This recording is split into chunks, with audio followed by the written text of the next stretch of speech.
শীতকাল তো শেষ হয়েই গেল, তার মধ্যে যদি ভর্তা ভাতি দিয়ে ভাতই না খাইতে পারি তাহলে কেমন বাঙালি আমি বলে, তাই না? এই জন্য আজকে এমনভাবে ভর্তা বানাবো যাতে ঝাল লাগবে ঠোঁটে, আর চোখ দিয়ে পানি বেরোবে, আর মুখ দিয়ে খেলে খাবো আর স্বাদ লাগবে। হ্যালো, আসসালামু আলাইকুম সবাইকে, কেমন আছেন?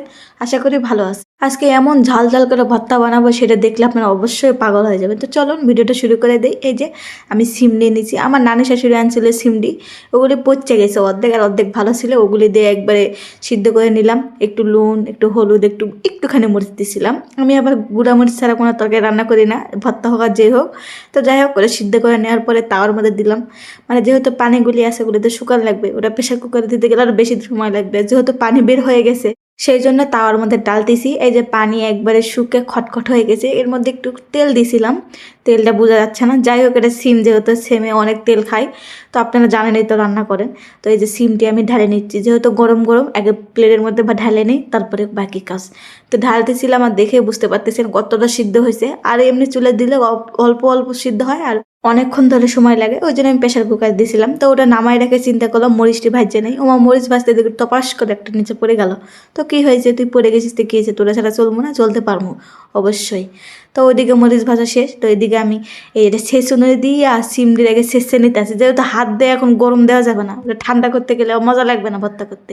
সেই জন্য ছেঁচুনিটা দিয়েছিলাম আমাকে এক আন্টি ঢাকাত, রংপুরে আন্টি, ওনাদের গ্রামে পাওয়া যায়, সেজন্য বলে দিছিলাম আমার জন্য একটা আইনে দিবেন। তো আইনে দিয়েছে, এটা নবসর আমি দেখিনি, আপনারা কেউ দেখছেন নাকি আমাকে অবশ্যই কমেন্ট করে জানাতে পারেন। তো এই যে আমার কিন্তু ওটা মাখামাখি পুরো হয়ে গেছে, একবারে ভর্তা হয়ে গেছে, এখন শুধু মাখামাখির পালা। তো মরিচগুলো টালে নিয়েছিলাম, নিয়ে একটু চটকাইলাম। চটকায় ভর্তার মধ্যে একটা টিপস হলো কি, এটাই যত মরিচ আর পেঁয়াজ আর রসুন চটকাবেন তত পানি বেরোবে, তত ভর্তার মজা হয়। তো যাই হোক, আপনারা তো জানেন সবাই, এটা নতুন কিছু না, আমি নতুন রাঁধুনিতে কীছে, আপনারা সবাই তো পুরাতন রাঁধুনি আমার ভিডিও যারা দেখেন।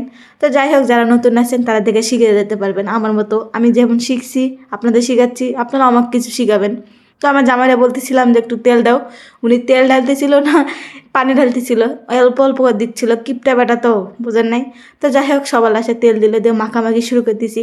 মাখতেছিলাম, আর এত ঝালের একটা ঘ্রাণ উঠতেছিল, মানে শুকনো মরিচ যেহেতু দিছি সেই জন্য ঝালের ফ্লেভারটা উঠতেছিল, আর ভর্তার তো ফ্লেভার হয়ে গেছে। তো এখন খালি গরম ভাতের সাথে খাওয়ার পালা। তো দেখে বুঝতে পারতেছেন কতটা সুন্দর হয়েছে হাতের ভর্তা। হাতের ভর্তা ভাতে যে কোনো ভর্তায় মজা লাগে। তো এই যে প্লেটে আমি ভাত নিয়ে নিছি, হালকা একটু ঠান্ডা হয়ে গেছে। ওই যে মেয়ে মানুষ বলে কথা না, সবার লাস্টে ভাত খাওয়া লাগে, বাচ্চা খাওয়া লাগে, হাজব্যান্ডের খেলা লাগে, তারপরে নিজে খাওয়াতো। এই যে ভর্তা নিছি, ভর্তা নিয়ে তো আমার তো জিভের মধ্যে পানি চলে আসে, যে কতক্ষণে আমার ভাতটা মুখে যাবে। শুধু ভাতটা মুখে দিলে তো হবে না, আপনাদের দেখাতে হবে। সেজন্য সুন্দর করে মাখাচ্ছিলাম, এই যে আপনাদের দেখাচ্ছিলাম কতটা সুন্দর হয়েছে, আর শুধু মরিচই দেখা যাচ্ছে।